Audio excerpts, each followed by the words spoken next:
Hey, everyone. Good day. It's time for Dirty Thursday on Grand Forks Best Source. I'm Dale Coulis, filling in for John Roberts, who's on assignment. I wish him nothing but the safest of travels. I think he will be gone next week, too. But hey, safe travels to John. We'll see him back before we know it.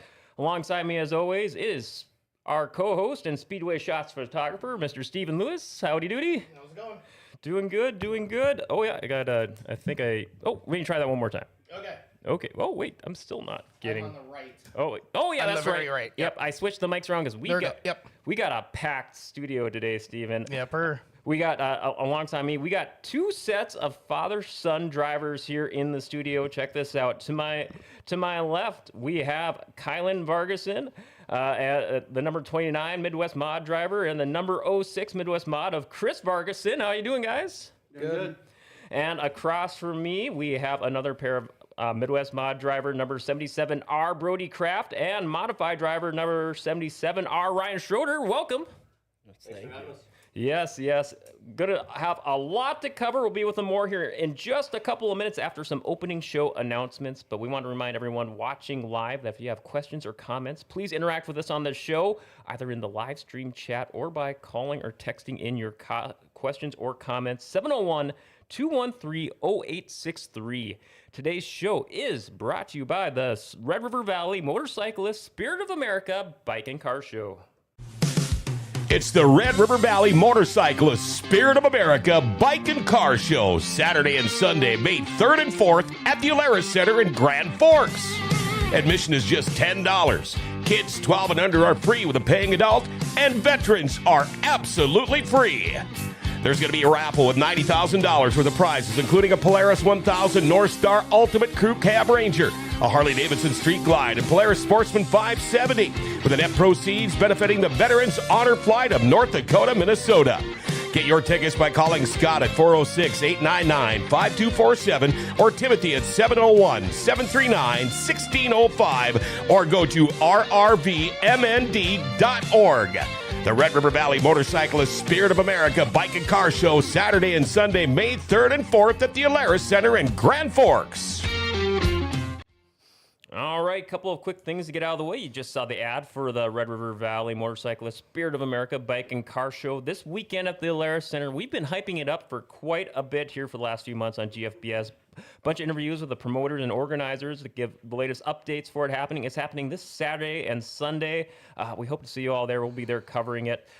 We have a special contest for today's Dirty Thursday. We're going to be giving away 2 sets of tickets. We got 4 tickets to give away, so we're going to be giving away 2 pairs to the Spirit of America Bike and Car Show at the Alaris Center. So check this out. The first 2 people to comment in the live chat and say, I want those tickets, they will be the winners of a set of Spirit of America Bike and Car Show tickets. Once again, all you have to do is comment in the live chat, I want those tickets, and we'll make sure to note you down, and we'll have them waiting for you here in the studio here at Grand Forks Best Source. We already see a couple people commenting in. Hello, Nick. Good morning, Heather.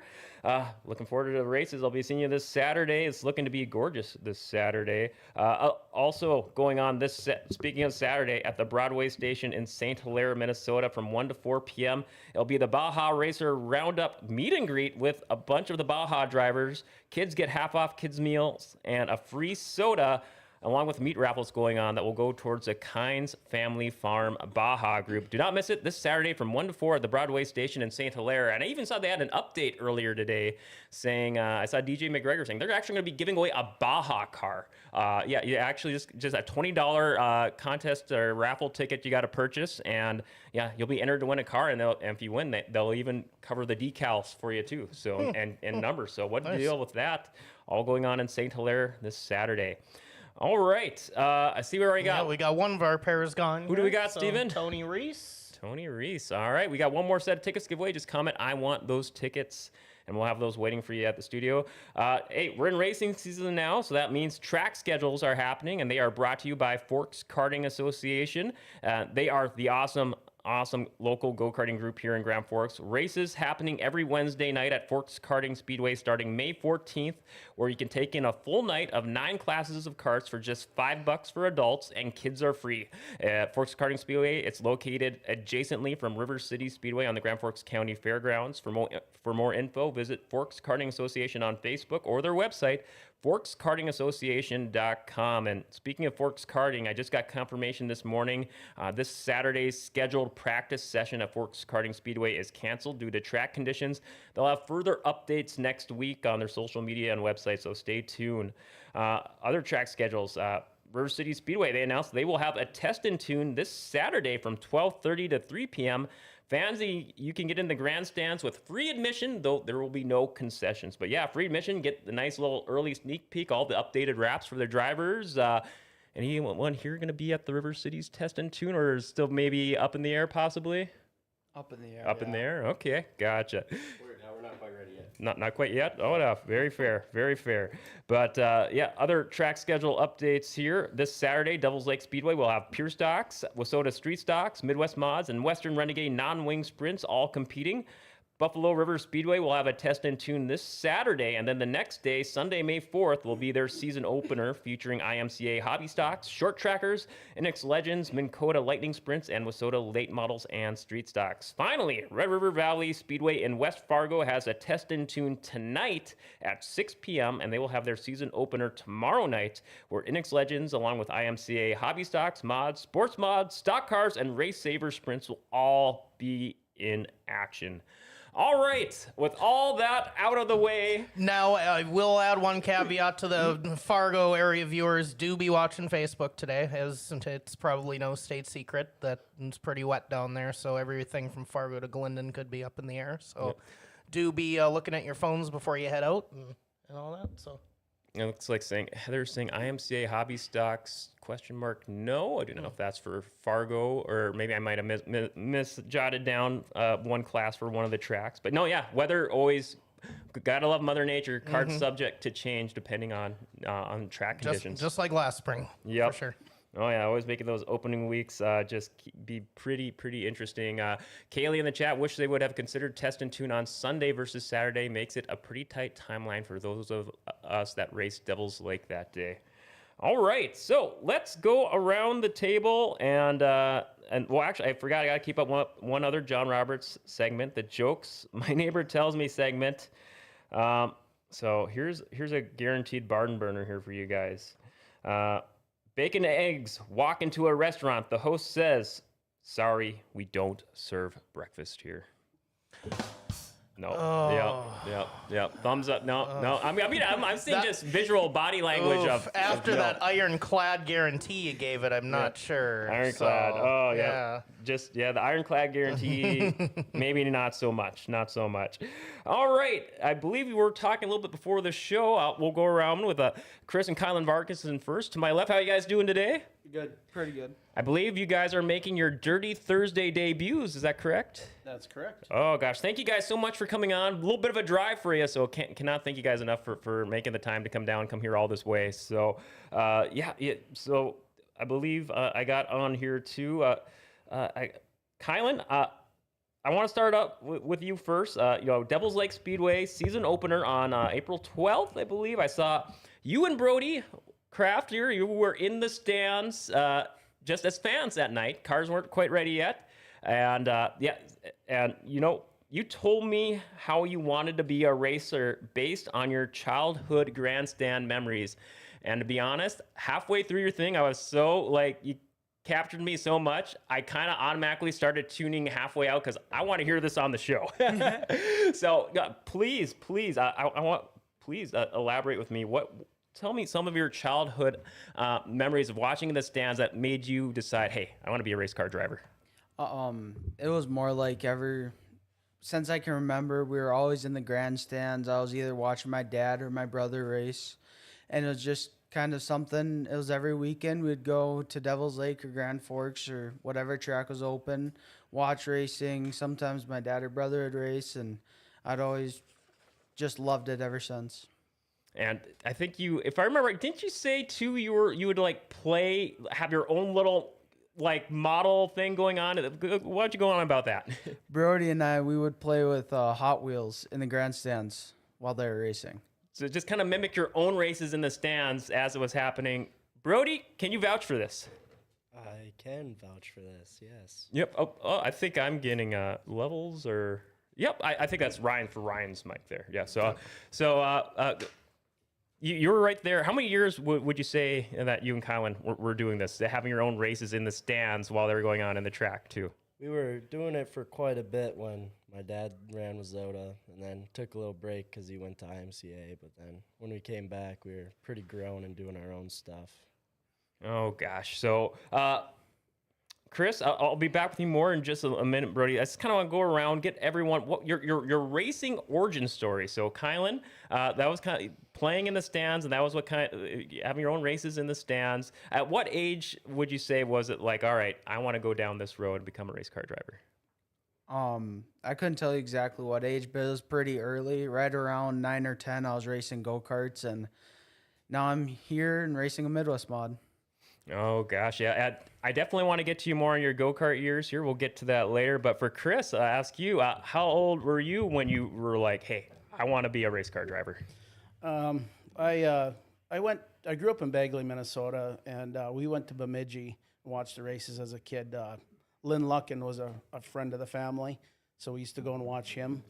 From the time I was little, teenage years, I'd get there once in a while, and then I really didn't think about it much again until I was out of college living in Alexandria, Minnesota, and I was working with a guy that had a modified, and started helping him and a few friends, and so late 90s into early 2000s, before we moved up to North Dakota in 2001, I was at the Alexandria racetrack every week.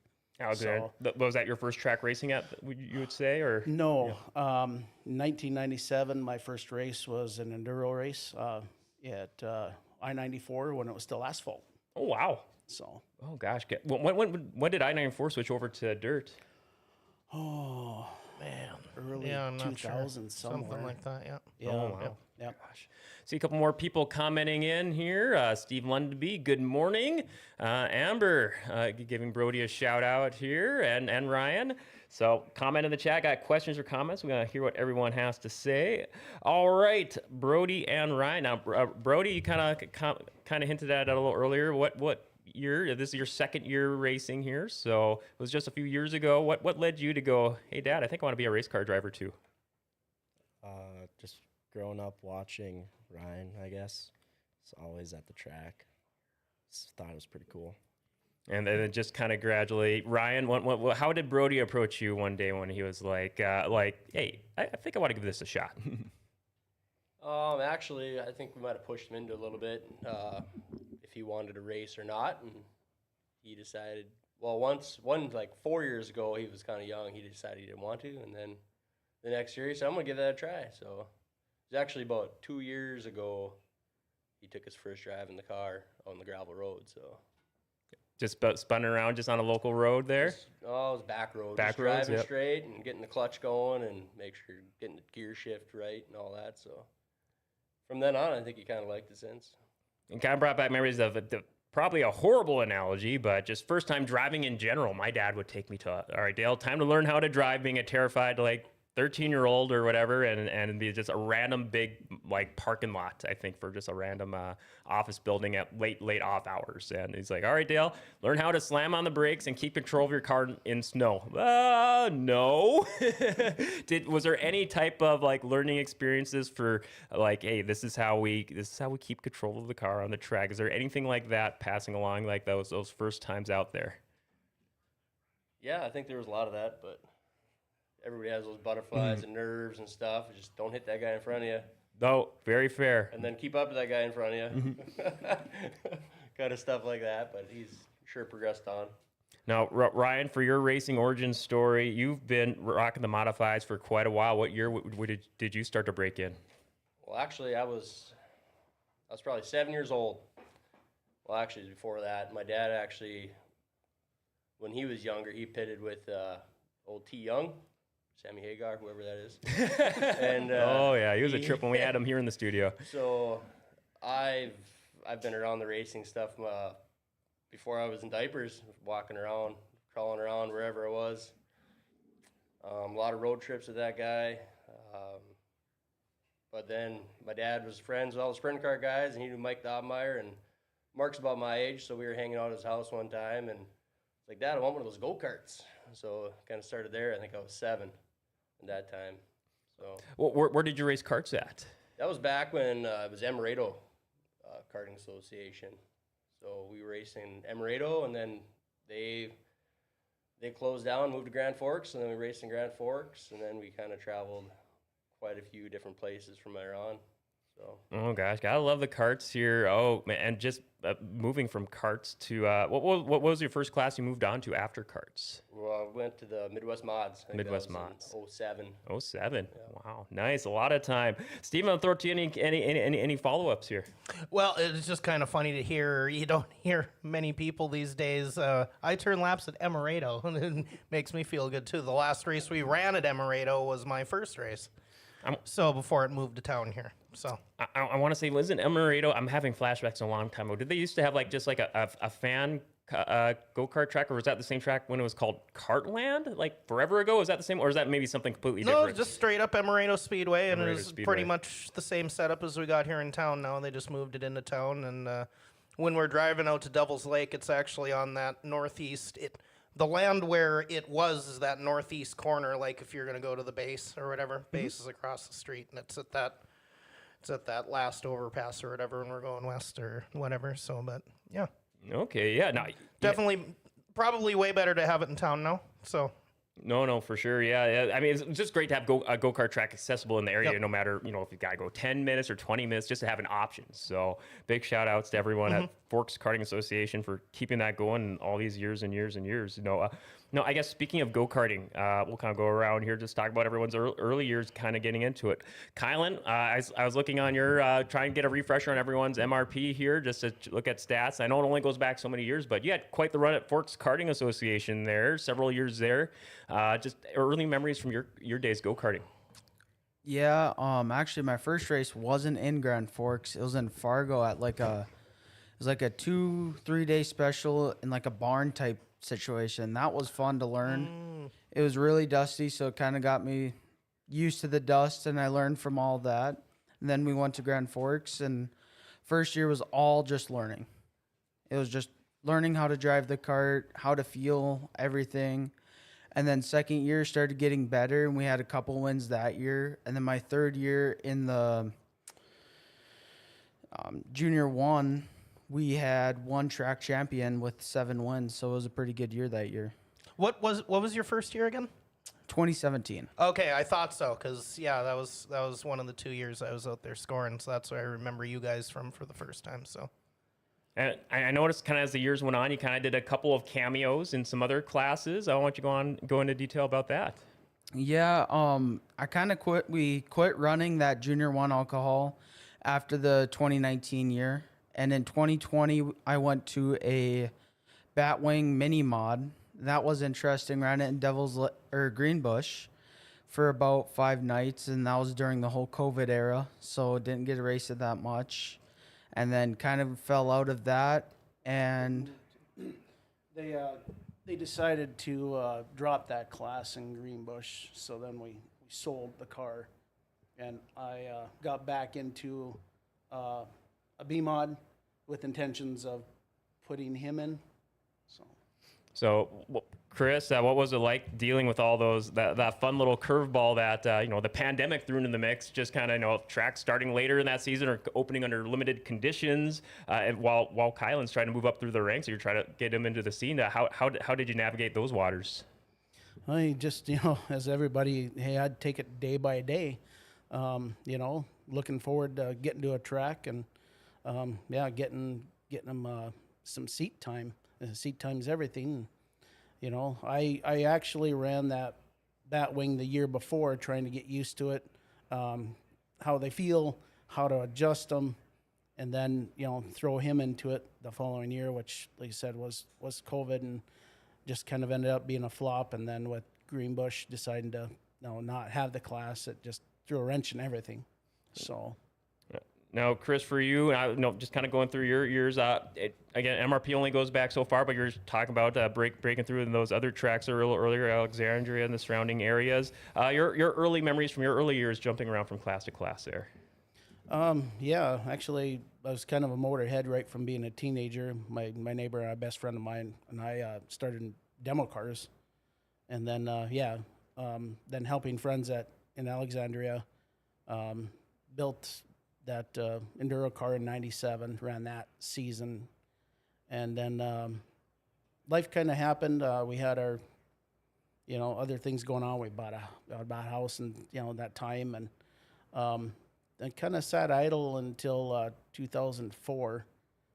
After we got up here, and a little bit of a break, and then I bought a pure stock and ran around Warren and Greenbush and Hallock. And, the old NOPA days. Yeah, the old NOPA days. And ran that. August, it got wrecked.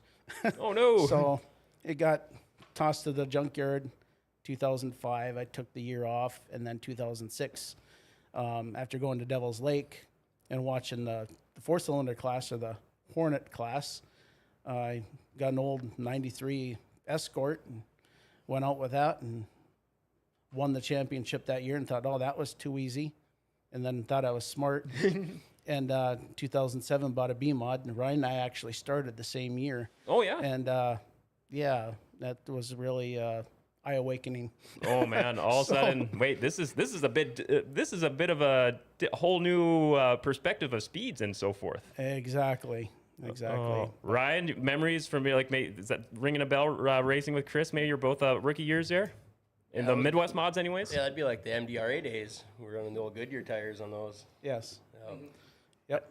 It was a lot of fun. I see Heather in the chat saying Ryan dominated in Midwest mods around 10 years ago, maybe a little longer. Sorry, Ryan, not trying to age us. I don't know about dominated. we were there every night. Oh, gosh. Yeah, I mean, you talk about, Ryan, I was looking through some of your MRP. You really got to go to a bunch of different tracks. Just kind of curious about any particular memories from tracks maybe outside of the Red River Valley area. We really don't maybe get a chance to talk about too much on the show here. Well, one was probably rolling up into Bristol. Never really thought much about it. We're like, hey, let's go. And I think we loaded the Redheaded Rebel up with us, and we took him down there and pull up to the pay gate, and here's Steven. I'm like, Steven's there. What are you doing here? And he's like, Steven's what are everywhere. you doing here? Well, yeah, we're here to race. So. You got that omnipotent racing presence. I was working for the company back then, so I think probably a surprise to both of us. Maybe not so much a surprise to me. I think I knew the entry list or whatever, but it's still, sometimes some go, sometimes some don't or whatever. It was like, hey, they made it. So, well, what was it a few weeks ago? Was it Heather and Nolan were like, Steven's here in Vegas? And then now bumping into Ryan and Brody in Bristol? Yep, oh, my gosh. Yep. Is it racing family is everywhere? Oh man, well, that'd have been awesome though. Going to Bristol. Bristol, yeah, that's it's quite the place. It's pretty cool. Like to say, it's the last Coliseum, I guess. So, you stand in the middle and you're spinning around and looking at all those cars going, and you're driving. All you see is a fence, and it's pretty crazy speeds down there. Maybe a question for the table. I think I brought this up to me maybe with some different drivers maybe last year sometime. But, the 2 years where for NASCAR for Bristol, where they experimented with dirt for NASCAR in Bristol, how did you guys, maybe we're kind of a couple years removed from that. Did you guys happen to check out that races or any just like, hey, cool, NASCAR doing a race on dirt, or maybe some learning lessons from it? Anyone? We watched them. Yeah, it was actually a couple weeks, I think, after we were there. They put it on, so... I think that company that Steven worked for is probably the test place for it, and the dirt held together quite well, I thought. So I want to say, because I think the first year they did it, I want to say it was like during the daytime to kind of cause maybe some questionable like visual aesthetics on camera, but I think the second year they did it in the evening, right? Yeah, it kind of went back and forth there. And my whole thing with that whole deal was it was going to be tough from the get-go with keeping the windshields in and whatever, because they didn't want the interiors of the car to get dirty or whatever. I was just like, well, then you couldn't water the track because it couldn't be muddy because they don't have like tear-offs for the windshields or wipers or anything like that. So it was just They ended up the dirt was good for our stuff so much that there was kind of a bit of a guinea pig aspect to it, to the point where they kept our dirt guy, and he just stayed there and advised them and worked things in or whatever. So one of those years too, it might have been the first one. It was like sprinkling on and off or whatever. Is what are we gonna do with moisture in this dirt? I was like, what do you mean? Like, so yeah. Anyway, I think a lot of us dirt people kind of looked at that. There's kind of that sense that they were kind of looking down at it too, or whatever. It was just like there's a lot of us that came from that. So No, I thought they would have gave it a few more years here Right, instead of just instead of cutting it off after just 2 years. But who knows? Hopefully, fingers crossed they revisit it. And I'm glad they at least gave it a shot, anyways. And now they're playing a baseball game in there. Yeah. Oh gosh. Yeah. Multi-use. Yeah. I see a couple other comments. Amber saying, Brody, you met the GOAT, the greatest in Bristol. If you would care to elaborate. Yeah, it was my birthday down there, and Vince, one of his old pit guys, was working for Bloomquist at the time, so I went and got a couple things signed by him, talked to him for a little bit. Oh man, R.I.P. I mean, especially knowing this past year in hindsight, what an opportunity that is to look back on now, to meet one of the best ever. Yeah, just thinking about it, I mean, just never really thought how really cool it was at first, but now. I know I listened to Bloomquist on I think it was Dale Earnhardt Jr.'s show after they re-aired after his passing, his show with him, and just hearing all his stories throughout the years. Oh man, what a career that guy had. I see Heather in the chat stating, "Oh, I know who Barry hired for track prep for Bristol. I can't think of his name. He's from Minot." So it was Mike Van Gendren. He's from Newton, Iowa, and he runs Stewart Speedway down there, and he ended up getting interviewed. He was on Fox and all that stuff. It was nuts, but he come up and did. I'm not used to this microphone. He come up and did the Dakota tour, so that's probably where people would have seen him in Minot. If Corey Litton's watching, there's a famous bit that started there with him and Van Gendren, and These Eyes by the Guess Who and all that. So that was funny, those 2 years definitely memorable for sure. So North Dakota handling the NASCAR track prep for a couple years. Hell yeah! All right, I see Brody. We're just hearing from you. 2023 was your rookie year in the Midwest Mods. I want to see if I did it. Is that sound about right? I believe so. So your first year racing there in the Midwest Mods, I saw mostly Devil's Lake and River Cities, maybe a few cameos also. What were your standout memories or lessons learned from that first year rocking the Midwest Mods? Engines are expensive. Oh, no. Yeah, we ended up blowing 2 that year. Oh, no. We're still running strong on the third one. Oh. So that's all good. Well, hey, you learned, just some trials and tribulations, as they say. I can only imagine, maybe just for father and son, what are the emotions coming back in the pits from, like, oh, no, what happened? And, hey, maybe it wasn't so bad. Well, one of them, we didn't even get out on the track. We were still in the pits. They just dropped a valve sitting in staging at Devil's Lake. And the other one was up in Morden right after the finish line. Oh, man. Yeah. Just bad luck. Oh. Yeah, some of the parts they make some of these days and some of this stuff, and it just happens. One of those things, you can't blame anybody. It's just a parts failure. Just racing. Just racing. Mom's credit card got hit pretty hard that year. Yeah, that was a bad one. So. Yeah, I can only imagine, in the moment, like, oh, no, this many dollars for this part, but as soon as you're out there on the track again, that's what counts. You'll make up for it in the long run. Yep. So there's another one. As long as we're on the trails and tribulations part, was it the beginning of last year where we had the bit of the rollover there in turn 4 too? Oh. So. Oh no, Yeah. Brody! It sounds like it's ringing a bell here.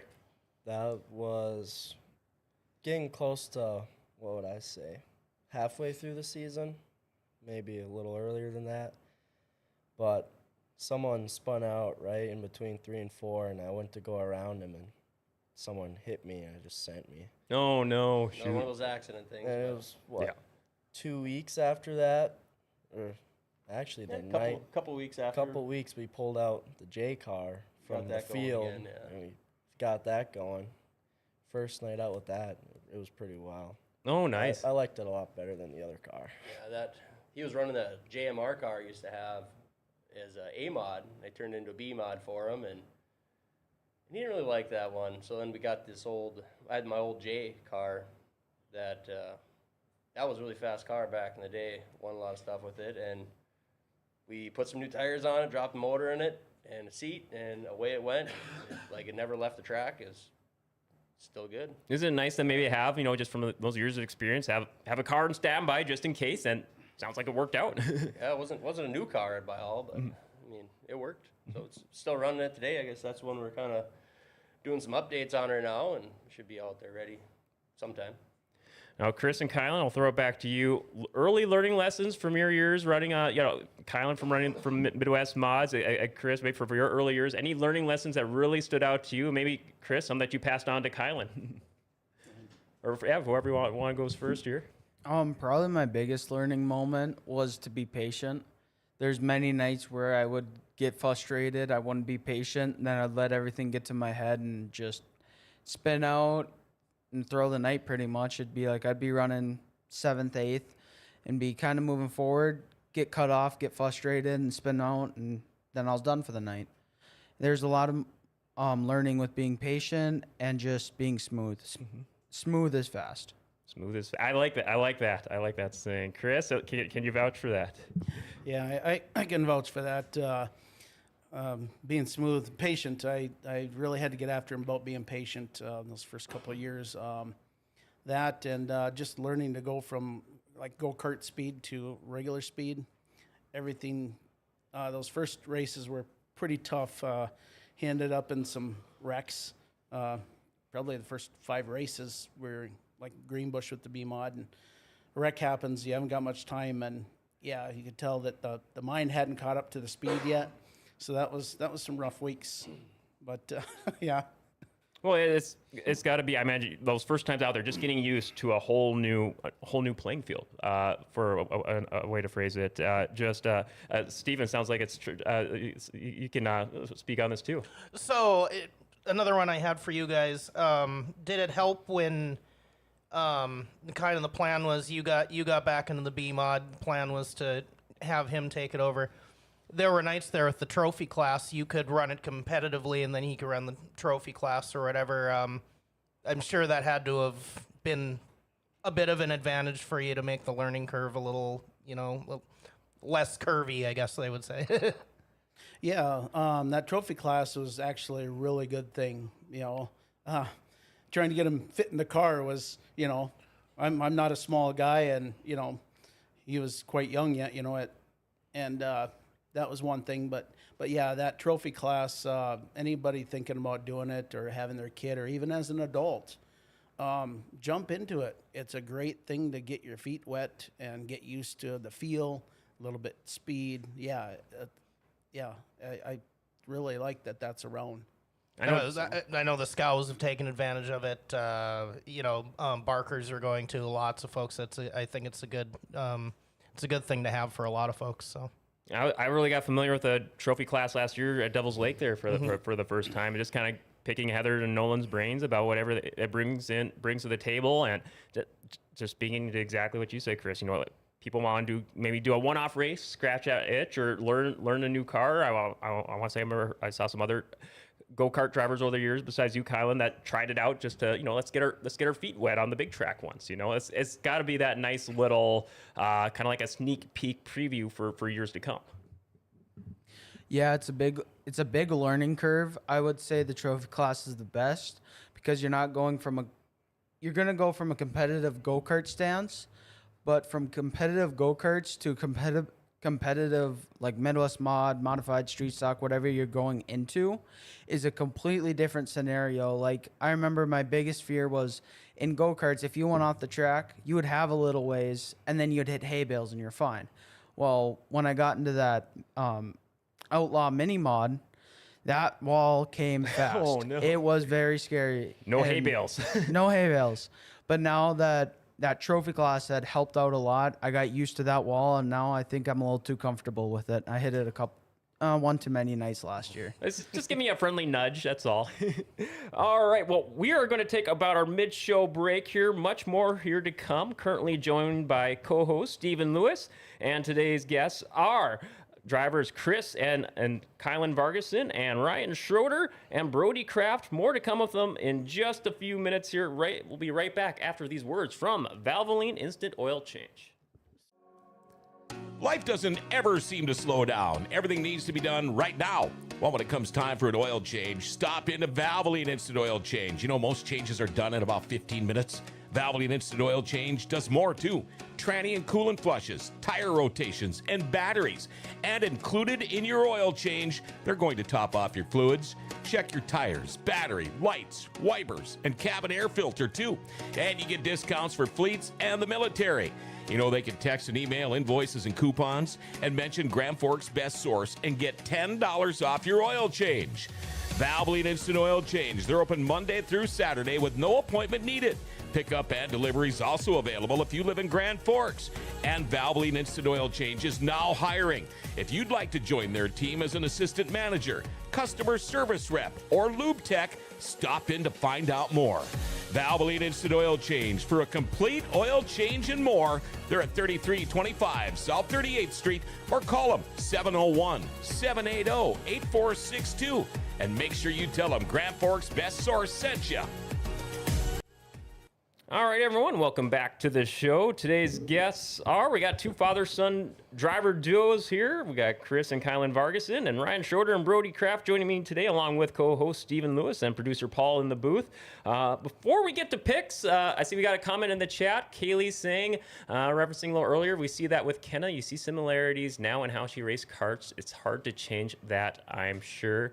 And I think Brody, referencing your wreck a little earlier, Kaylee mentioned how I was told, quote, "These cars don't roll too easily. Kenna will be fine." And then I see what Brody does. So it all comes full circle. And we were just talking a little bit during the break. I don't know if you guys would like to maybe reemphasize here about maybe the pros and cons of racing the wall, so to speak. The wall it's good to run up right next to it because most of the time that's where the grip is, but you can get too comfortable and then you forget that the wall's there. Coming out of the corner, the next lap, you're coming out of the corner, you feel a little tap and, oh, that was nothing. Well, you get out of the car and the whole right rear's all smushed in. And yeah, it was like, oh, no, we got a big exterior repair bill coming up here. Yeah. Oh, man. Oh, go ahead, Ryan. Oh, I'm good. Oh, okay. Whoops. Sorry. See, Alvin Schroeder in the chat here. How's that in relation? That'd be my dad. Oh, he's the one that started this whole problem. Uh-oh. Oh, man. Pardon me for not knowing. Was he a driver too? No, he was just a pit guy. He helped out T, and then Rob Hatch was there too with him, and Rob's actually the guy that got me started into mods, so he still helps out quite a bit usually. That's cool. Family has been like in the family here for a while. The whole dad helping out, now you helping out your son, paying it forward. It's got to be cool having that racing dynamic here just for years and years. Yeah, I know what my dad went through all those years. So. But has there been a few times where you're like, "Hey, Dad, my early years in X, Y, and Z, was this like me for you?"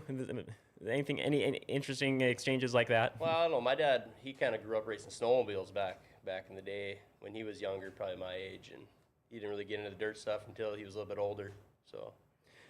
Now, before we get to picks, I got a couple more talking points. This is an open question for the table for whoever wants to join in. So I think we kind of briefly touched on this a little bit earlier, but maybe just for a more different perspective too. I mean, being a family race team, being in the pits, helping each other out, or helping out fellow drivers. Just is there anything you guys give each other like an interesting heads up in the pits, or anything from the last few years? What it's been like as far as like, oh, no, this happened in the heat. Now we got to do this to get ready for the future, or maybe you saw a driver in need where you helped them out maybe with a spare part, or vice versa for you. So just kind of open question for whoever, just certain memory comes to mind. I don't know, whenever you have a flat tire, there's always somebody there with a jack, it seems like, no matter what track you're at. Oh, that's very, very good, yeah. Oh, man. Just at Vargason's, if you guys have just ran, oh, crap, we need a tire. Yeah, actually in Greenbush, it was my rookie year, and I was starting first. someone who was trying to get through the field to go back around because they're starting in the back, ran over my right front, gave me a flat.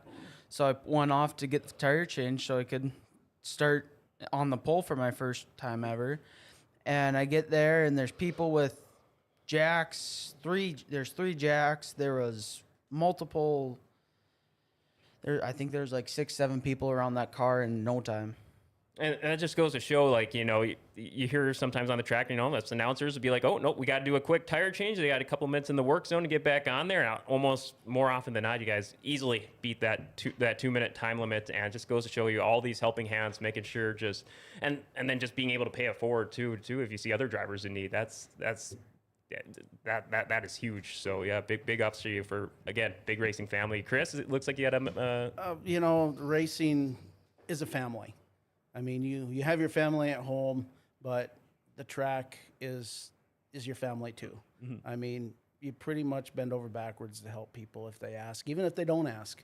You go over, you see somebody have trouble, it's like you check on them. Can I do something?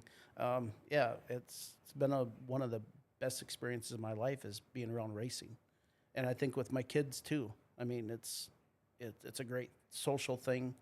All the way around. I'm going to crowd applause for that. Yes. Now, I always say, I've been trying to say this more and more at Devil's Lake, especially for kids and for everyone in the stands, we did that. Like, it's not like when the races end, everyone immediately boogies on out of there. People are hanging out in the pits for hours after the races end, get a chance to meet the drivers and just, just score an autograph. You just talk and meet them. That's got to be cool. Talking to, especially Cylen and Brody.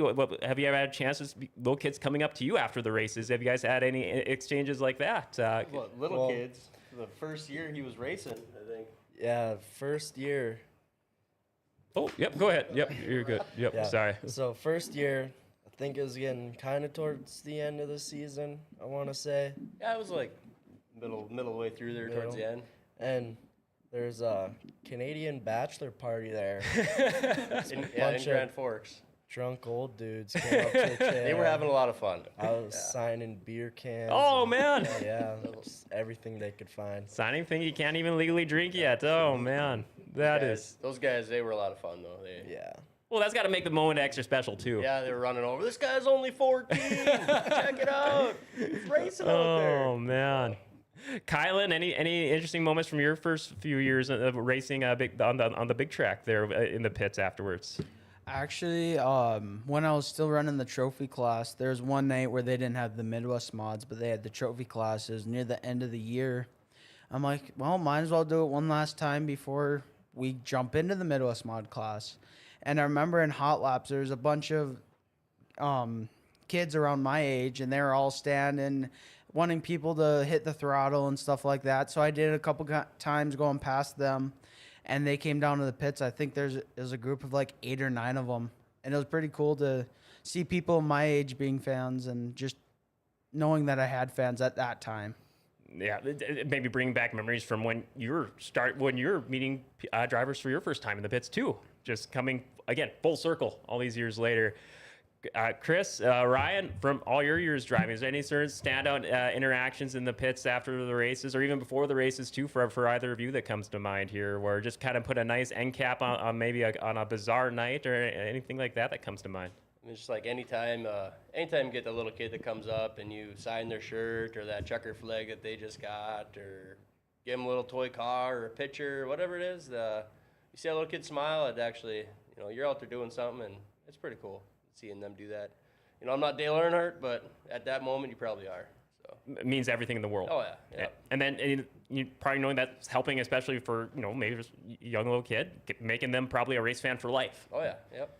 Chris? Yeah, the same thing. I mean, having the kids come up, even the adults, come and ask you questions. And, but the kids, it's a great thing. Yeah, they want autographs. They want pictures. They want, we ask a lot of times, too, want to sit in the car, and their faces just light up, and you put them in there, and they're just ear-to-ear grins, and, it makes it all worthwhile, too, and like you say, it might make a racer one day, so. If not, at least another fan.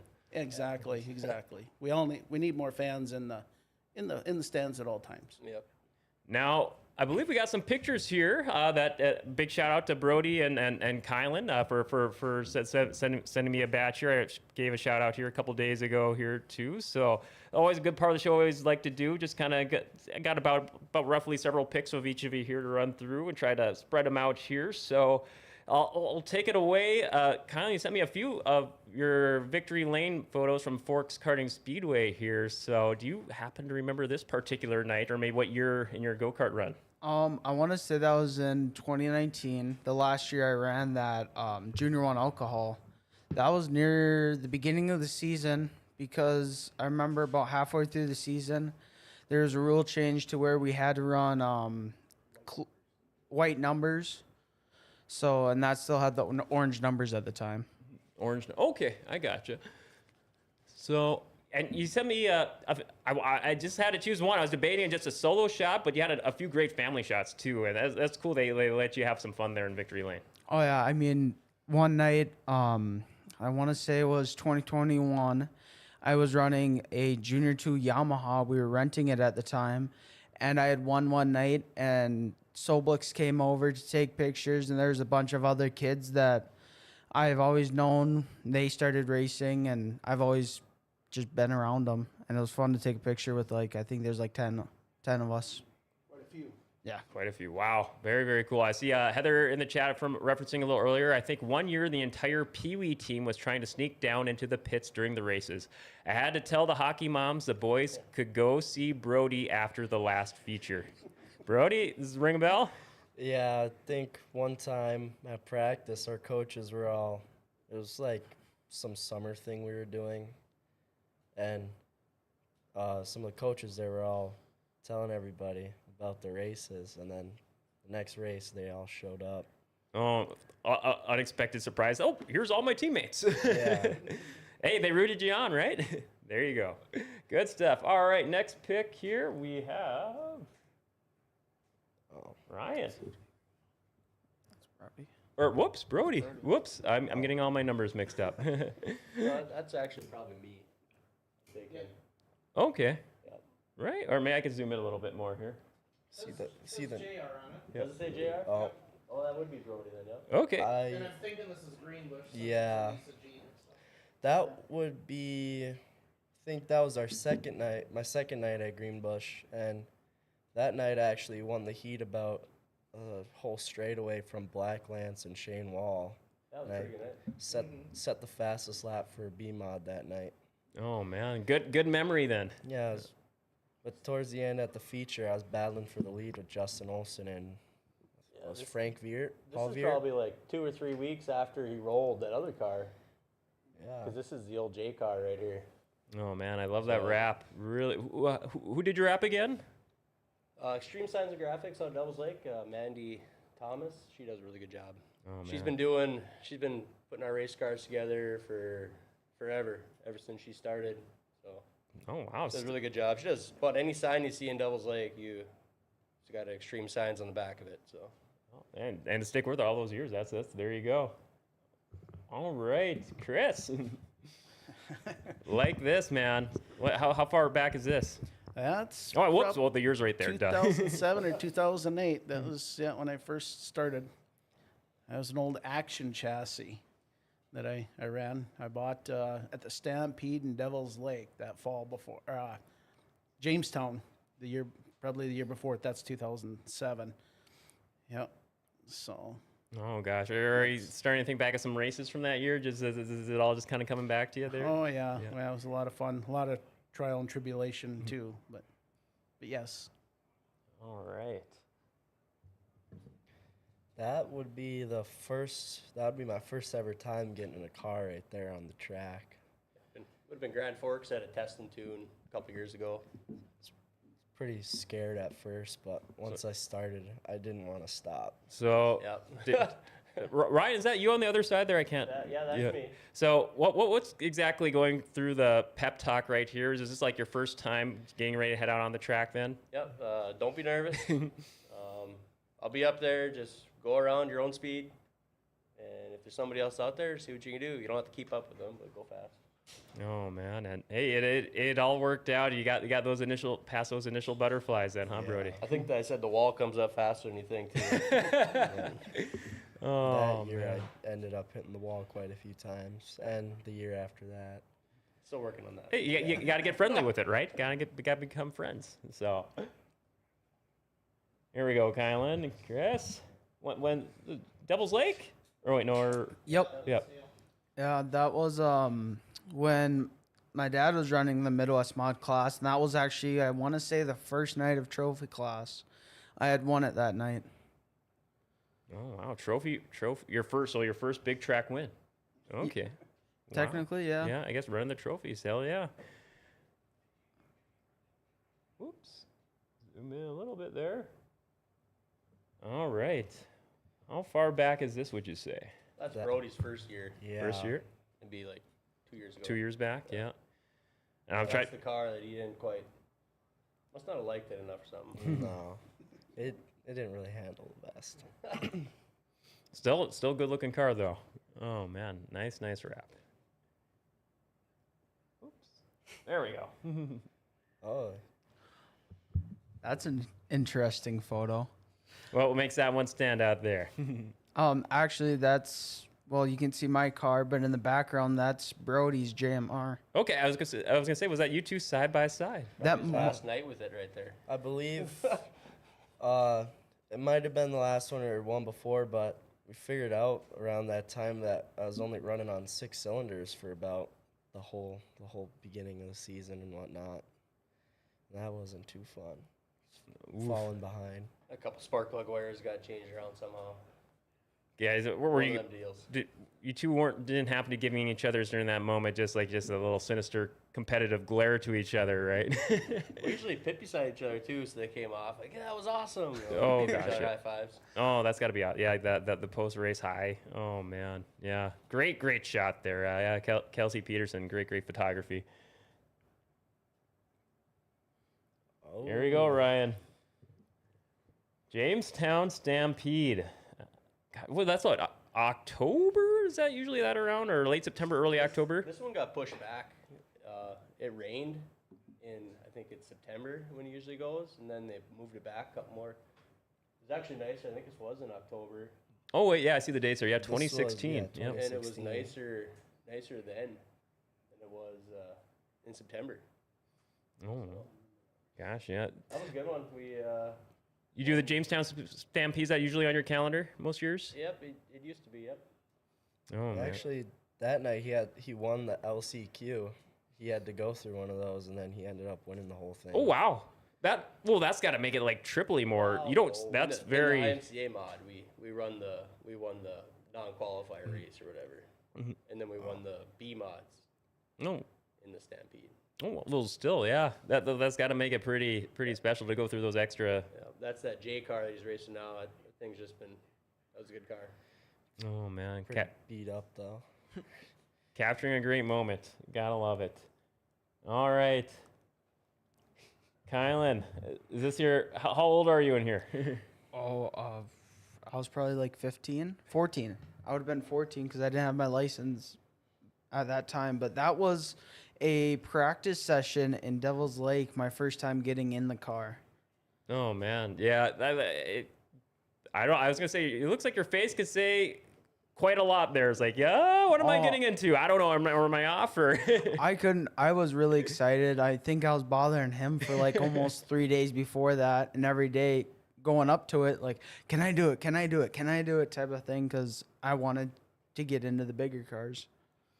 Oh man, I love. Oh gosh, yeah, what a moment.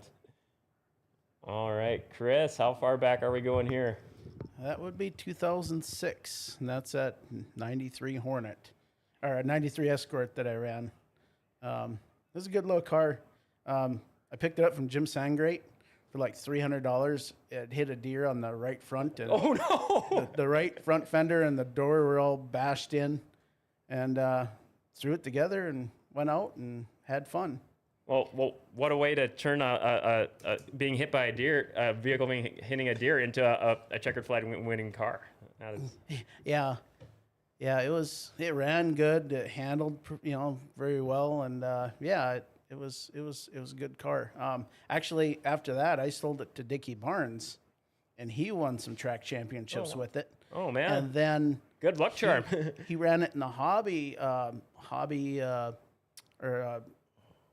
the demo in Grand Forks, and he won the demo with that car after that.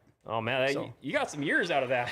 And he rolled that car a couple times too. He said it actually handled better after he rolled it. Oh Devil's Lake. man. So Hey, good wear and tear. Good wear and tear. yeah, it was good. Oh, Steven. Yeah, there's nothing wrong with running a car that has a bashed-in fender and a bashed-in door. That's how I got here today. So we're all right. You know, it's just like breaking in a pair of shoes. You know, you're just breaking in this car, literally. Oh man, I love it. All right, which track is this? This is Devil's Lake. And that might have been, I want to say, second or third night out, one of the earlier seasons. It's pretty straight still, so one of those 2 nights, yeah. Yeah. I see Heather commenting earlier. At least he has a race suit on. I have a couple pictures in the office where Hornet drivers don't even have race suits on. Oh my gosh, how did that?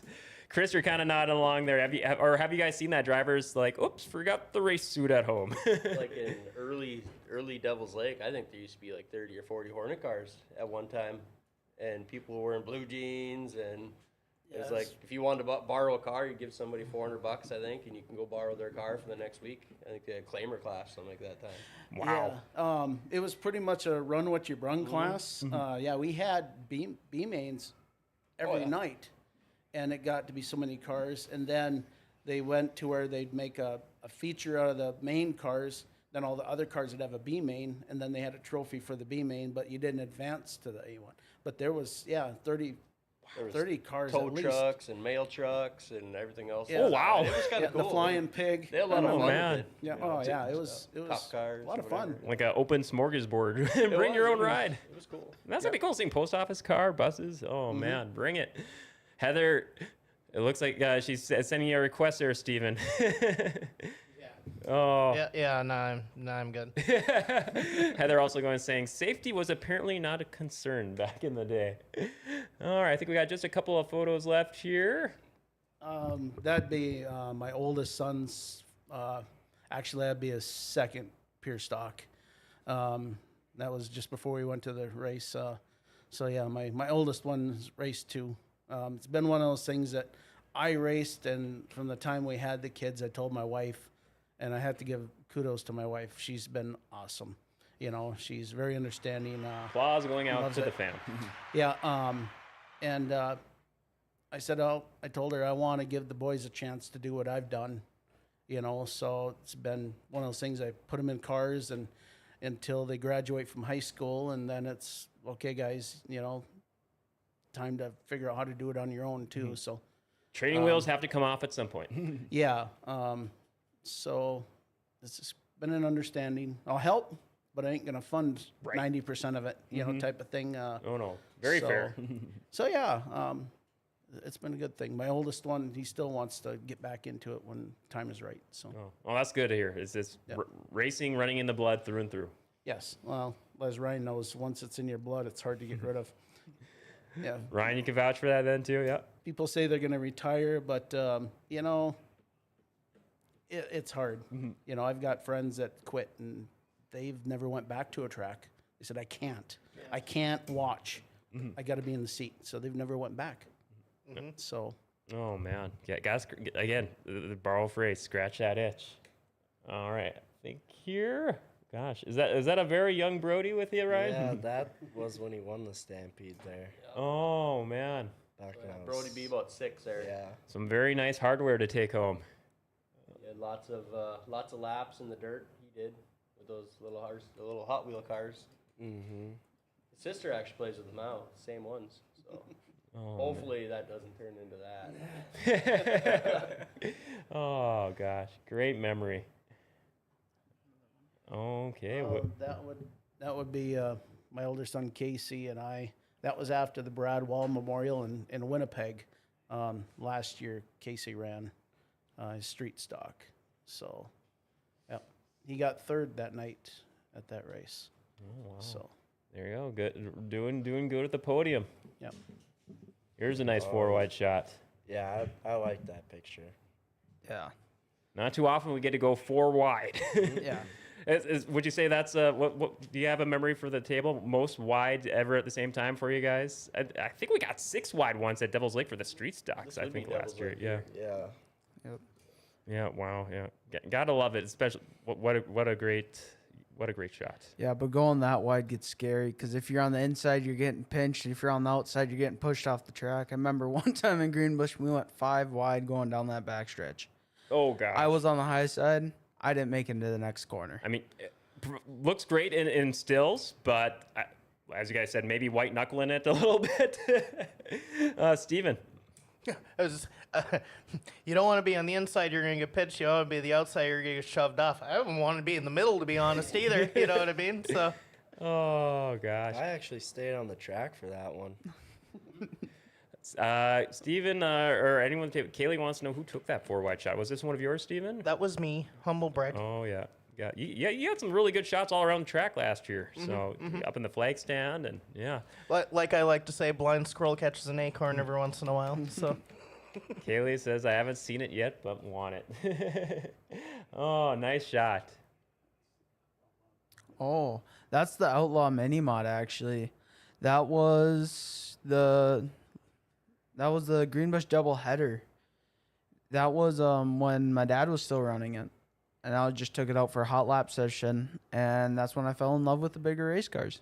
And you're like, okay, there's a seed. Let's think about doing a switch, huh? Yep. Probably speed through these last couple we got here. This one. Brody. Yeah, we were up in Dickinson, I think, at Dickinson? that time. Yeah. Okay. That golf cart rips. That golf Yeah. That's what he started racing on. Yeah. Oh man. Gosh, yeah. Got. Yeah, we got lots of pictures of Brody when he's little. Yeah. All full of dirt, eating dirt all day. Got. So still doing it. You guys ever race golf carts? Is it they gotta have some golf cart races out there somewhere, huh? Sure, somebody. I thought last year there was a talk about one at Devil's Lake, but I don't know if that was real or not. Oh man. Some safety concerns there. Oh. I'm sure that's going to be a no. Safety concerns. Oh gosh, yeah. Out at the lake, we like to have some fun with them. Oh yeah, there you go. Heather's 6 wide down the front stretch last year. I thought for a year the fence was last year. I thought for sure that fence was going to be gone. Oh yeah, I believe that was street stocks. Hey, there we go. Yep, that was probably the day. Well, yeah, that would have been my first race, right before my first race. That was my color choice was orange with American flag numbers. I mean, it was iffy choices. Well, yeah, you gotta love coming up with the decisions on how we're going to do this year's rev, how we're going to update it, or inspiration. Have you guys ever seen like maybe a certain movie or TV show, or just seeing other drivers? I'm like, I think I want to try this color this year, or numbers in this font, or so not, or something like that. Oh gosh. I'm kind of disappointed that class didn't take off. It was kind of deceptively good. Oh man. fast. Yeah. Way faster. I first saw, you see a class for the first time, you see it in the pits, and you're just like, well, I've seen slingshots before. They go out, and it's just, oh, you aren't slingshots. Okay. It was So scary it fast. was really good. A couple times I saw him. So. I think this is a repeat, right? Or Chris, did we Yeah, touch this it one? is, Yep. yep. All right, gotcha. So yeah, I think that does it there. I just got to find my right little. There we go.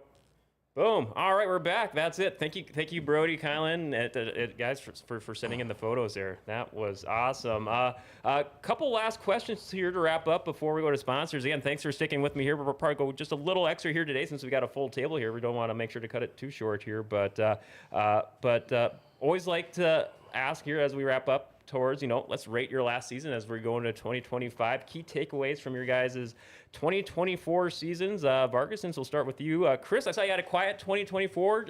I was looking at MRP, at least on the track side. It looks like one trophy race, but kind of shifting at this point in your career, going more in the pits, or still maybe just highlights from 2024? My last several years has been focusing more on the boys, and I've always been kind of more of a hobby racer, not a full time. We're on a budget, and which everybody is, but I mean, it's fun to jump in once in a while, and I took it out. He insisted I take it out the trophy class actually last year, so.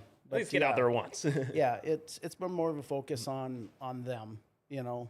Oh no, that's so. There you go. Yeah. Yeah, I guess last year, seeing the progression from the year before with Kylan to last year, and the difference in speed, and we let a few races slip away from us last year, and we had some motor issues early, figured them out, and now we got a fresh motor in. Had it dynoed with my ignition, my carb, my headers this year, and we found that we had a issue with some power with the headers we were running for some reason, which nobody knows why. We've talked to 4 different people, and they have no clue why, but yeah, there was obvious issues on the dyno. One of those mysteries. It sounds like it got him flustered. Yeah, the dyno guy, no clue. Engine builder, no clue why. Nobody knows why, but it was affecting, because the dyno guy put his headers on, and bam, whole different outcomes. So we're hopeful for this year. So get a win, or hopefully 2 or something. So yeah. I guess speaking on that, Kylan, 31 features last year, 19 top 10s, 7 top 5s, including a few podiums. I saw some seconds and thirds in there across, I want to say 9 or 10 tracks when I was going through the results last year. And then, hey, you also won Devils Lake Speedway's Most Improved Driver of the Year award. So, I asked you this at the banquet, but maybe you have some new insights since then. But what clicked for you last year? That improvement to get that distinction, that honor, that's a huge recognition right there. Oh yeah, it's amazing to get stuff like that, especially after the year we had. I mean, we were just going into the year yep, we're gonna run around, get to tracks we can get to, but then around July, Jory had gone out because of his arm, and we noticed that we're leading North Dakota state points. So it's we're stuck in North Dakota now. Oh. And then we ran that and got close, but we ended up with 3rd place, which we were really happy with. No, that's huge. And again, yeah, congrats on all that success and getting that nice honor there. So, yeah, Ryan, I'll throw it to you here next. I see here 14 features, 7 top 10s, 3 top 5s. I want to say I saw 7 tracks last year. Key takeaways from your 2024 season. What worked or to improve on going into 2025. Yeah, we're pretty fortunate to be able to travel around quite a bit. There's not really anything really close to us to race that A-mod. I don't know, it's tougher. You're sitting in staging. Midwest mods always run before the A-mods. So you're sitting in staging, and then there's yellow flag, and then you're looking off the corner to see if it's Brody or whoever, getting towed off the track, and it's I'm missing this race, and I want to try to focus on your race. It's tough sometimes like that, but. That's a very, very. I never thought of that perspective. Yeah, just wondering if was my son involved in that? Right? And so this year I'm kind of thinking about just taking a step back, and we're going to try to focus on Brody. And I'm not going to lie, there was a lot of things that happened last year where it was probably maintenance issues on my car and on his car, and it's tough when you're trying to do all that and race at a really competitive level. You're going out there in that A-mod class. Those guys are on point every night, and you got to be exactly the same. So I'm going to try to probably take a step back this year and focus more on Brody, give him some more of that time now, for me. I want to say, you still usually do maybe a few Midwest mod races a year still, or is it mostly just A-mods now? It was mostly just A-mods. I was going to ask, I don't know, have you and Brody raced to the same track, the same nights yet so far? Well, when I was racing A-mod, he'd race a B-mod. B-mod, okay. So. Or I was going to say, have you guys both raced the same race? No. No? Okay. No, I don't want to do that. So I was going to say, I don't know if that may be maybe something down the line, or... I don't even plan on racing his car for him, because it's his deal. And, for sure. Yep. And that's his deal. So absolutely, 1,000%. A standout race from last year for you, maybe certain moments, certain race from the year? Everyone you're in is a great time. So, I mean, they all have different ups and downs and journeys to conquer, I guess. But no, the Sites Memorial is always fun. Going to Fergus is fun, but Grand Forks is probably the fastest track you're ever going to probably race at. That thing's just fast, always, and just it's great. You know, from the flagmen to the announcers to the concession to the gate people, I'd say a big plug for River City Speedway right there. They're just We'll do the crowd applause for Yeah, that. they're- Gratuitous plug. I love it. when I was little, I was in the very front row before there was a stage there, getting mud balls by all the big cars, I think, and used to make little squares or whatever, and it was fun. And I wanna have more fun, and I want to watch Brody do it, and that's where the fun's gonna be this year. Brody, before I get your insights, a couple of chat comments that get caught up on. I see Heather, I guess, referring back to the golf carts. It's a hard no. Heather also saying, I heard the older Vargason boy was out last Friday. Is that going to be a thing? Yeah, we took out my old car, the orange and black one, just kind of messing around. He wants to get back into a street stock, though. But we might mess around with that a little bit throughout the year this year. Just kind of a play thing. So it'll be around off and on somewhere. Do some cameos here and there, right? Yeah, I might. So, yeah. Oh, man. Like Ryan said, yeah, the Grand Forks track, yeah, that's the most stress you're going to have on yourself in a car, the speeds. You know, Devil's Lake's a finesse track, fast, but a finesse track. Grand Forks is just a hammer down. And they say both facilities are great. But along with Greenbush, we love Greenbush too. It's yeah.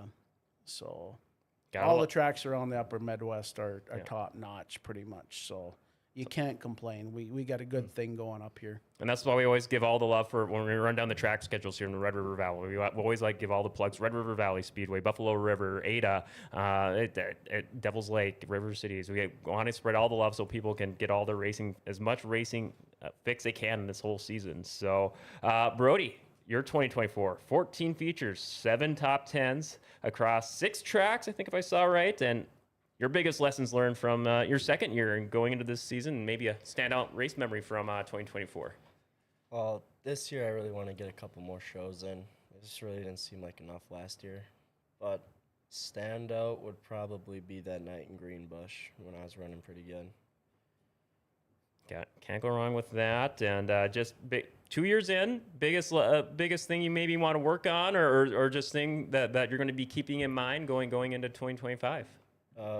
Probably judging gaps right now. I don't want to spin somebody out and trying to get for a spot or something. My biggest thing with him, he made the sites race last year, I think. Didn't you? Yeah, and So what was it? First lap, there's a big pile up on the front stretch, and coming around, I got a little involved in that, hit my rear end pretty hard on somebody, and then going around right to the green, I was on the back stretch. I went to give it some power, and the part of the drive shaft just snapped off. Oh no! Oof. Yeah. Oh, that was there's a lot of cars there, and they're all good. Everybody comes from all over to race. I mean, That race. So. Maybe a little more inevitable when you get that many cars in the field, and just kind of. That'd have been his 13th night out last year, and made the feature. That's pretty good. Heck yeah.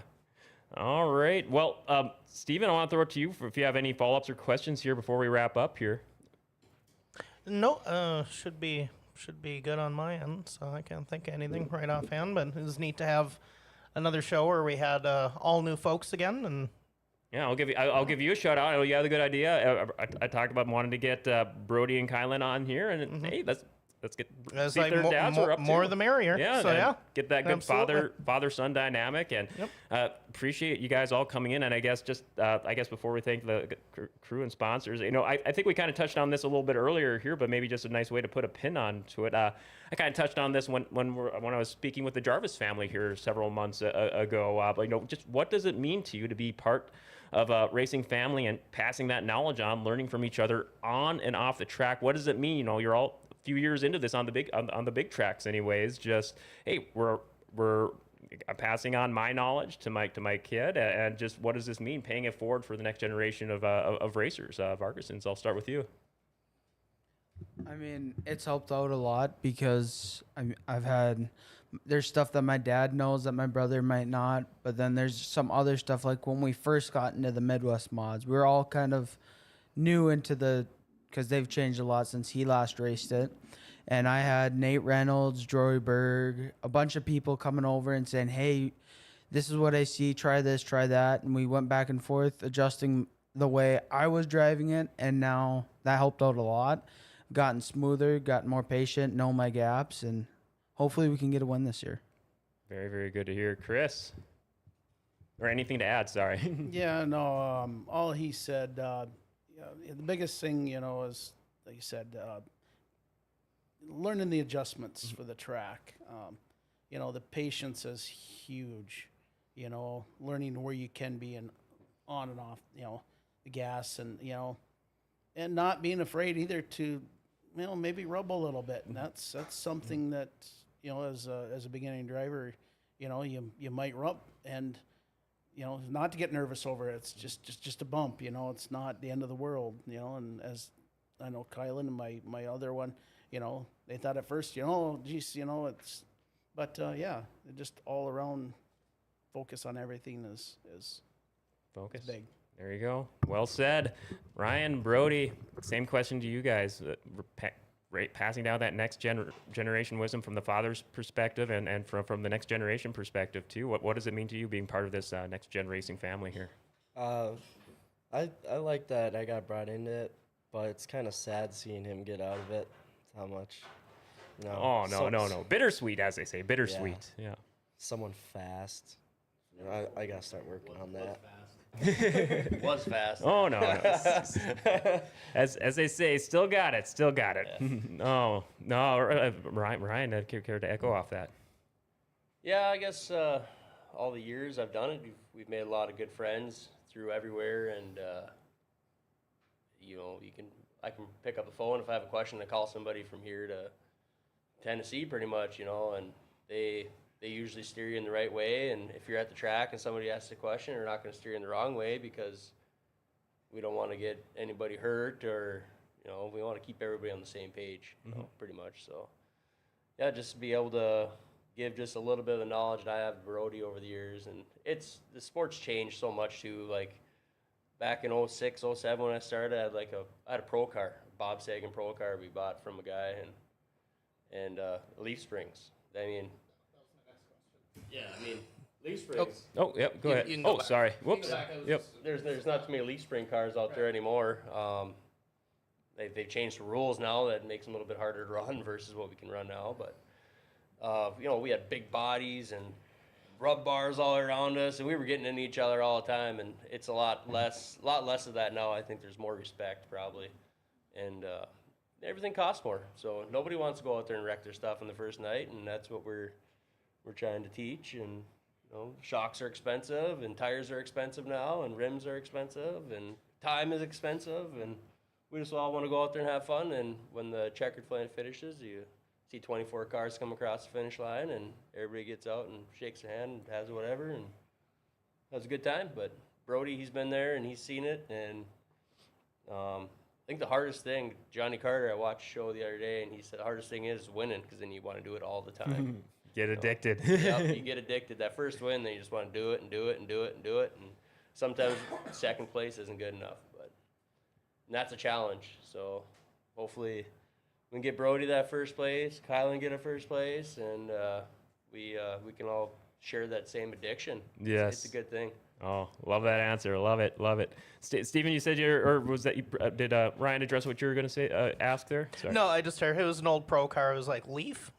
Okay. Yeah, that was all on that one. Oh, yep. Very fair. Couldn't out myself. I was just like, that has leaf springs on it. Yes, it does. Okay. All right. Well, it's that time here to thank our your guys' family, crew, sponsors for everything to making the race possible. Before we get to that, though, I was going to mention this coming off the break. I completely neglected it. We still got one more pair of Spirit of America Bike and Car Show tickets to give away at the Lair Center this weekend. So if you want it, just comment in the live chat, I want those tickets. The next person we see to put in the chat, I want those tickets. We'll make sure to jot you down here and hold the tickets for you here at the GFBS studios. Again, just comment, I want those tickets. All right, so Chris and Cylen, I'll start around with you. Thank your family, crew, sponsors, whoever makes it possible to get you guys on the track. First of all, I'd like to thank my mom and dad. I wouldn't be here without them. My dad does a lot of the work on the car, and I wouldn't know how to do anything on the car if it wasn't for him. And then my mom is always helping us out, having meals for us, and just everything she does and my dad does. And sometimes my brother comes and helps us out in the pits, gets tires on, grinds them, just whatever he can do. And then I got a list here. Oh, you gotta have the cheat sheet, as they For say. my sponsors, for our longest sponsor, I'd like to give them kind of a shout out, would be Oma Electric. They've been with us since I was racing go-karts, so it's been cool to have them with us. And then we have Home Improvement Handyman, Harwood Oil, Reynolds Racing, Accurate Electric, Moore Auctions, Citizen State Bank of Lincoln, Edinburgh, Edmore, and Park River. We have Gary Paulson Farms, Lizakowski Growers, Dr. J's Motorsports, and Backstretch Productions. And special thanks to Grandpa Steve. There you go. He gives us $20 almost every weekend for hot dogs and soda. Hey, gotta love that support. Gotta love it. Chris, did Kylan cover the whole spectrum there, or any other special shout-outs? Grandpa Steve, he's not really actually a grandpa. He's our neighbor, a couple of houses down, and yeah, he's like a grandpa to Kylan. He's like family. He is. Yeah, Kylan's known him since he was born. So yeah, and actually he is part of the Langrud family. Oh. So he's related to Lauren and those guys. So Okay. Lauren's family actually is in Edinburgh. So yeah, we got a lot of fans from the Langerud side. Oh man, gosh. So yeah, it's pretty fun. No matter where you go, you got your fellow racers right alongside you. That is so cool. All right, Brody, I'll throw it to you next here. You got your family crew sponsors. You got them memorized, or if you got a cheat sheet, go to town. Dad, he's really big help. Showing me what all to do, telling me how to do it. And Mom, she usually buys a bunch of stuff, Grandpa, he tries the best he can, but he's getting old, getting hard to get around. And my whole family for cheering me on, and everything. We got Service Tire of Devil's Lake, Extreme Signs and Graphics of Devil's Lake, Lakeside Lock and Key, Lotta's Bar, Dakota Engines that make some pretty good horsepower. High-side truck accessories. High-side truck accessories, and Leonardo's. And you got Rob Hatch. He's always, he was always there helping us. And Chubbs with Backstretch Productions. Yeah, Backstretch. Yep. If you need a video, I guess, plug right there. Boom, boom. But yeah, it's been a lot of support over the years. So. And any other ones there that Brody didn't get there, or Ryan? Any special shout-outs, crew, family sponsors? Gosh, if I start saying them, I'm gonna miss a bunch of them. So, and so many people over the years, but this year, like Lakeside Lock and Key, Extreme Signs, keeping the car looking sharp. Dakota Engines, like you said, they get good power under the hood for us, and yeah, he's pretty much got it nailed. There you go. All right. Well, I think that's gonna put a wrap on it. Sorry. Go ahead, Chris. I'd like to throw a shout out also here in Ryan to Quality Engines for giving us a piece. So they do a good job with their engines, helping out a little everything. So yeah, I should give them a shout out for what they've done engine wise. Okay. Got to give the shout outs to everyone, especially standing by you all those years. That's huge. Actually, when we're having those engine troubles at the beginning of the year, they were the people who figured out what the problem was, and once giving suggestions, and once we did what they said, we were running really fast. So awesome. Hey, love that support for getting that shout out. That means a lot. So unless you guys have anything else here, I think we're good to wrap it up here. So hey, Chris, Cylen Vargason, Ryan Schroeder, Brody Kraft, thank you guys so much for coming in today. This has been awesome. 2 pairs of father-son drivers. This has been a very, very special treat. Wish you guys nothing but the very best for your 2025 seasons here. So, yeah, thank you again for taking the time to come in, drive all this way to come down. And thank you, as always, Stephen Lewis. This has been great filling in. John will be back in 2 weeks here. He won't be quite back next week. Stephen, do we have a lock-in, early preview for next week's guest? Or is it still, we're still finalizing it? Can't say in stone yet. All right, gotcha. So stay tuned. Got a couple ideas in the old noggin, but yeah, we'll work on it. Oh yeah, as always, look around Monday, or Tuesday, Wednesday. Tuesday, yep. We'll have the preview up there for who to look out for. But yeah, stay tuned. We'll be back in a week, but we are going to wrap it up. Want to give a big shout out to our final sponsor of the day, Rumors Sports Bar and Casino in the Grand Cities Mall. Check them out. They're open every day from 11 a.m. to 2 a.m. Wall-to-wall TVs. Go to NHL playoffs, NBA playoffs. Do you want to root on Steven and his Winnipeg Jets, or the Minnesota Wild, or the Minnesota Timberwolves, fresh off beating the Lakers last night? They're the place to go to watch your sports. Wall-to-wall TVs, the home of their legendary beer towers, great lunch and dinner specials every single day. Tonight, any sandwich and a side, $7 being their dinner special. They have the Monday DJ trivia night and the initials game every other Tuesday night. It's like the newest trivia game sensation. You got to check it out. And their annual Kentucky Derby party is going on at Rumors this Saturday. They're opening early at 9 a.m. Actually, check it out a little earlier today. I spoke with BT, owner of Rumors, and he broke down the whole Kentucky Derby party. You do not want to miss it. Check it out, Rumors Sports Bar and Casino in the Grand Cities Mall. All right, that will wrap up today's show. Tune in tonight. Paul's our new Brew Brothers tonight? Don't think so. They will be back a week from today for a new Brew Brothers for the latest in the craft brewing scene every other Thursday night at 9. Again, we will be back this weekend for our coverage of the Spirit of America Bike and Car Show this Saturday. Do not miss it. And we'll be back a week from today on Dirty Thursday. Remember to like, share, tag, subscribe, follow GFBS on all the social media, podcast, and streaming apps, and pound that notification bell to receive the alerts for whenever we go live. Yo, the Forks are fabulous. Grand Forks' best source gave them their identity back.